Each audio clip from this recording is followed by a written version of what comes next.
used to doing either the mortgage side or the real estate side, but we have the realtor in here today. A real estate agent or realtor? A little both. Real estate agent. Real estate agent. Okay. So do you have the title? Do people know? Do you know the difference between a real estate agent and a realtor? I want you to put that down below if you know the difference between the two. I know the difference, and I'll say it before the video ends. But so go ahead and introduce yourself. My name is Robert Lluberes. I work at GK Realty Group. That's it. All right. That's it. Short and simple. So that's cool. So as you guys know, we're doing a lot of interviews and things like that. We're getting people out of their comfort zones and creating content and putting themselves out there. So I appreciate having you in today. Why'd you come into Fairway, the Fairway office? Because again, we're not in like a back room. We're not in a house. We're at a place of business. Why'd you come in today? Why'd you come see me?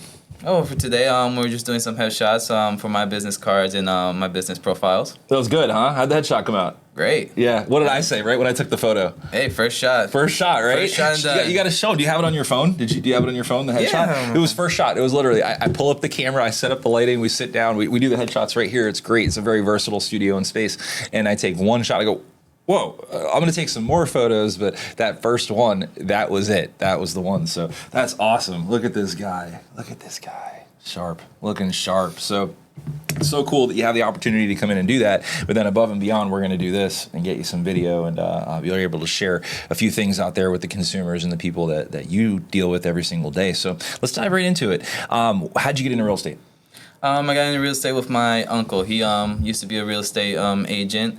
He still owns lots of houses and apartments that he rents out. Do you want to say your uncle's name? Yeah, my uncle's name is Robert Severino. Shout out Robert. We got Robert and Robert. Yeah. I like that. That's cool. That sounds like family name. That's a real estate team. Robert and Robert. Let's go. So that's really cool. So you got started in real estate through family. Yep. That's awesome. So he was like a guiding light for you, and you're over at GK now. Where's GK? GK's on Galt Ocean Mile? Yes. Is that what they call it? That's cool. A lot of beautiful houses and condos Definitely. And things like that there. What do you think there's more of in Galt Ocean Mile? It's not a trick question. I don't know. You guys can answer too. You think there's more houses or condos in that area? I kind of feel like there's more condos. More condos, right? It's pretty like, it's nice. It's a nice area. So, all right. Who have you been doing business with? Or who would you like to shout out? You know, I like the names. I like to say names. Who have you been doing business with? Who would you like to shout out? Could be a person, could be a buyer or a seller, maybe a title agent or attorney. Who would you like to shout out? Well, right now I'm working with a good friend of mine, Esteban Lopez. Shout out Esteban.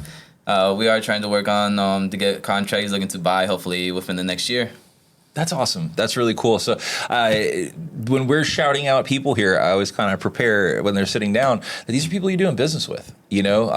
So we should be able to pull right from the hip with all the shout outs and things like that. That's really cool. What's a product or something that a buyer or a seller or someone who's coming into the area or the market should know about? What have you been talking about lately? What's like tip of tongue for real estate? Well, as of late, right now, we have been talking about the NAR contracts, just contracts in general, and how we're explaining that to our clients and how the new settlements are going. Yeah, if you want to kick your days off, if you want to kick your mornings off, just start like a podcast or a video or open social media and take a sip of coffee every time you hear the word NAR settlement. You're going to be going by 9:30. You're gonna be running around like crazy. But NAR settlement has been top of tongue because what does NAR stand for? Negotiation. The National Association of Realtors. So this settlement was a lawsuit with consumers and based on commissions and the National Association of Realtors. That's something I want to start to bring to light. People are talking about NAR settlement, and it's tip of tongue, and it's a conversation starter. That's great, but I think we need to start with the fact that NAR is a national association. So I don't think we should speak with such broad strokes or approach things with naivety. Or just because it's a hot topic, because we were talking about what does the NAR settlement boil down to, and we were talking about that right before you came on. Yeah, mostly about trying to get for compensation, to get the agreement, and then just for our clients to understand the contracts better. Contracts. So what I'm hearing, what you're saying is contract negotiation is going to be absolutely critical moving forward. Yes, sir. That's it. So that's what you're hearing out there. So as you're having conversations, it's about doing business. So yes, of course, we want to talk about the NAR settlement. It is tip of tongue, but make sure we're being professionals in our approach and saying this is about contract negotiation. That's like any good industry or anybody who's doing good business, in my opinion. Now, remember, I'm a marketing director. director. I fancy myself to be a bit of a salesperson. I am a realtor as well myself.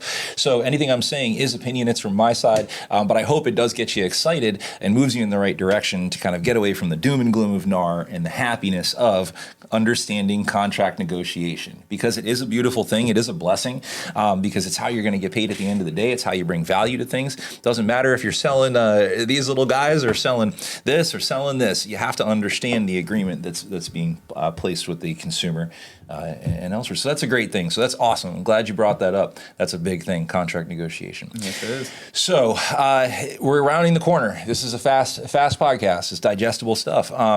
We need your why, advice, or a mic drop moment. You get to pick. You get to pick which one it is, but you got to look right in the microphone over there, and we're going to give them this awesome mic drop moment.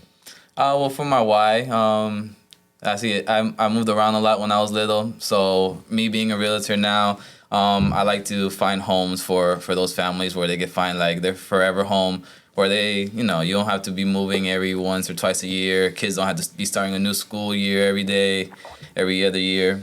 And well, from my drop moment, I want to end it with a good quote that I live by. You just plan. You don't plan to fail. You fail to plan, and that goes big for everyone in everyone's life. You always got to plan. You got to make your plan, execute it as best as you can. Dude, I think that was awesome. I really appreciate you sharing that with us. Let me know if you agree with these sentiments.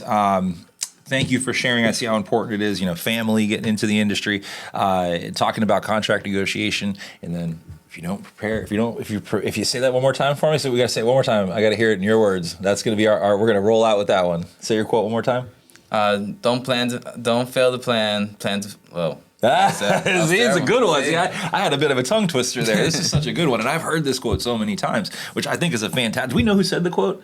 That's something I have to ask. I have to figure out who said that. I feel like it's like a coach or some leader had said that, right? Yeah. Because that's a great thing. So if you don't plan, how do we say that? If you fail to prepare, you fail to prepare, then you prepare to fail. And you prepare to fail. Yep. That's it. All right, we'll leave you with that one. I hope you guys have a great week.